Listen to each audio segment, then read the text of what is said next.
പശ്ചിമേഷ്യൻ പ്രതിസന്ധിയെ തുടർന്നുണ്ടായ പാചകവാതക വിലവർദ്ധനവിന് പിന്നാലെ സംസ്ഥാനത്ത് ഹോട്ടൽ ഭക്ഷണത്തിനും വിലയേറുന്നു. ചായയ്ക്കും ഊണിനും വരെ വില കൂടിയത് നിത്യവേതനക്കാരും വിദ്യാർത്ഥികളും ഉൾപ്പെടെ സാധാരണക്കാരെ പ്രതിസന്ധിയിലാക്കിയിരിക്കുകയാണ്.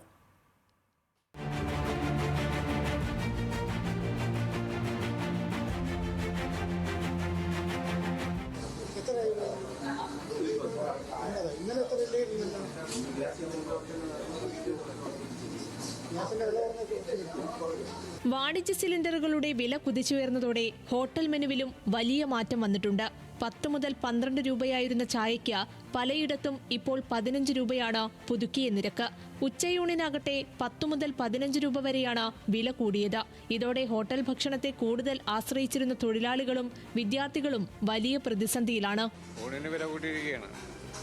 ഗ്യാസിന് വില കുറച്ചാലും ഊണിന് വില കുറയുള്ളൂ. എന്ത് പറയാനുള്ള, എല്ലാ സർക്കാരും ഇങ്ങനെ ചെയ്യണത്. എല്ലാവരും കുറയ്ക്കാന്ന് പറയും, ആരും കുറയ്ക്കില്ല. ഏത് സർക്കാർ വന്നാലും കുറയ്ക്കാന്ന് പറയും, ആരും കുറയ്ക്കില്ല. നമ്മളെപ്പോലെ പാവപ്പെട്ടവർ അനുഭവിക്കുക, അത്രേ ഉള്ളൂ.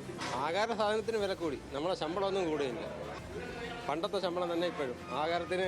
ആഹാരം, പെട്രോൾ എല്ലാത്തിനും വില കൂടുന്നു. പിന്നെ കിട്ടുന്നതിൻ്റെ പകുതി കടയിൽ കൊടുക്കുന്നു, അത്രേ ഉള്ളൂ.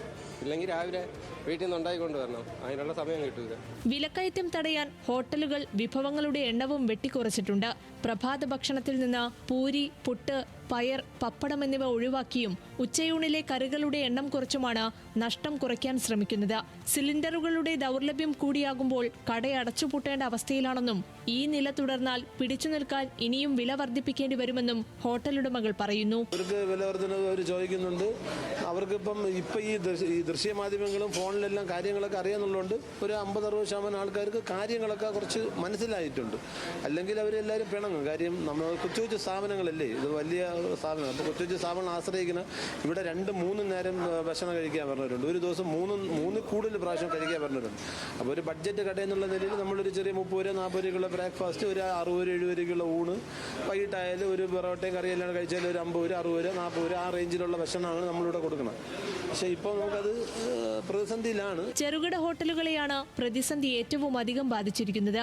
ഈ ഘട്ടത്തിൽ പാചകവാതകത്തിന് സബ്സിഡി അനുവദിക്കുകയോ വില നിയന്ത്രിക്കാൻ സർക്കാർ അടിയന്തരമായി ഇടപെടുകയോ ചെയ്യണമെന്ന ആവശ്യവും ശക്തമാവുകയാണ്.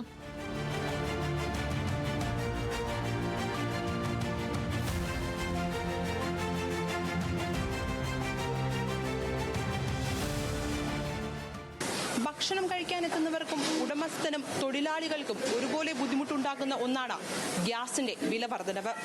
നിലവിലെ മെനുവിൽ പലതും വെട്ടിക്കുറച്ചാണ് ഇപ്പോൾ വിൽപ്പന നടത്തുന്നത്. ഇന്നിങ്ങനെയാണെങ്കിൽ നാളെ എന്താകുമെന്നുള്ളതും ഒരു ചോദ്യചിഹ്നമാണ്. ക്യാമറമാൻ ചന്തു പ്രവചനൊപ്പം സനീറ്റ, ന്യൂസ് മലയാളം, തിരുവനന്തപുരം.